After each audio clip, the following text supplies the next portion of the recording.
है कि ये कुछ दिन पहले एक पत्र हमारे घर के एड्रेस पर आता है। उस पत्र को जब हमने पढ़ा, देखा, तो उस पत्र में कुछ बहुत संगीन आरोप सरकार के एक अधिकारी के ऊपर लगाए गए थे। तो जब हमने उस पत्र की चर्चा अपने पार्टी के नेताओं से की, तो उन्होंने कहा कि इससे भारतीय जनता पार्टी को कोई लेना-देना नहीं है और इस तरह के पत्र जो हैं वो बहुत आते रहते हैं।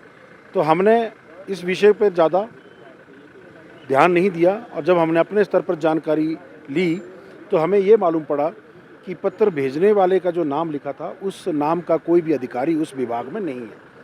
तो हमें भी ये लगा कि ये झूठ है और ऐसे ही किसी ने लिख दिया है और वो पत्र हमारे साथ हमारी डाक में हमारे कार्यालय पहुंचा। वहाँ से लगभग 1 महीने के बाद इस पत्र को हमारे घर में एक कार्यक्रम था, उस कार्यक्रम के दौरान हमारे किसी समर्थक के हाथ वो पत्र लग गया और उन्होंने उस पत्र को सोशल मीडिया पर वायरल कर दिया और सोशल मीडिया पर वायरल करने के बाद ये खबरों की सुर्खियां बना और इस पत्र को लेकर कुछ गिरफ्तारियां हुई और बाद में मीडिया के माध्यम से हमें पता लगा कि इस पत्र में जो वायरल करने वाले जो लोग हैं उनको गिरफ्तार किया गया है और कहीं न कहीं भारतीय जनता पार्टी और हमारा नाम जोड़ने की कोशिश हो रही है। तो मैं आप सब लोगों के माध्यम से भी और जब इस सदन के माध्यम से भी जो हमने स्पष्टीकरण दिया उसमें हमने यही कहा है कि मैं विपक्ष की भूमिका का विधायक हूँ। अगर सरकार की किसी कार्य पर, किसी नीति पर हमें कोई गलत बात लगती है तो उसका हम सामने आकर विरोध करेंगे, ना कि परोक्ष तरीके से। ये हमारा लोकतांत्रिक अधिकार है।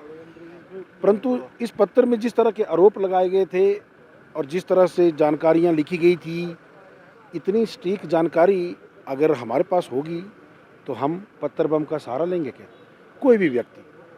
पहली बात तो ये है। पत्थर बम इस तरह की लुका छुपी की राजनीति, पीठ पे छुरा घोंपना या हिडन आइडेंटिटी में छुपकर वार करना, ये सत्ताधारी या सेम सोच वाली ही किसी दल के व्यक्तियों का काम होता है जो कि अपनी बात को सामने आकर नहीं कह पाते।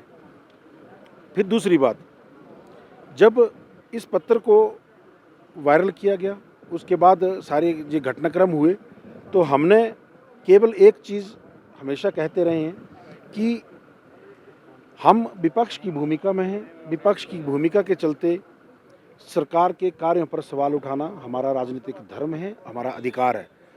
तो इस तरह के काम करना, लुका छुपी, चोरी छुपे काम करना और अपने किसी दूसरे की आइडेंटिटी से चिट्ठी लिखना या इस तरह के कार्य करना, ये कम से कम विपक्ष के, मैं नहीं समझता हूँ ये मेरी बात या भाजपा की बात नहीं है। कोई भी दल जो विपक्ष की भूमिका में होगा वो इस तरह का कार्य नहीं करता।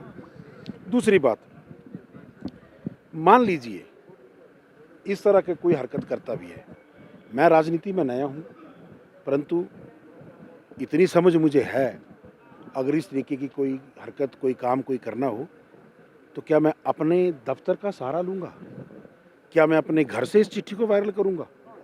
ये सोचने वाली बात है कि मुझे नहीं मालूम है कि अगर ऐसा कुछ काम करूँगा तो मैं खुद फंस जाऊँगा।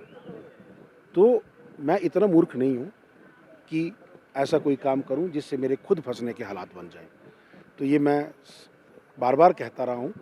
इस पर जांच का जो आज जैसे अभी मुख्यमंत्री जी ने भी कहा सदन के भीतर कि वो जांच का विषय जो है वो बहुत आगे तक पहुंच चुका है और वो शायद उस जगह तक पहुंच चुके हैं जहां पर ये चिट्ठी टाइप हुई है। तो बिल्कुल हम तो चाहते हैं कि पर्दाफाश होना चाहिए, किसने ये चिट्ठी टाइप करी, किसने ये लिखी, किस मंशा से लिखी, इसकी सारी जानकारी हिमाचल के लोगों को मिलनी चाहिए।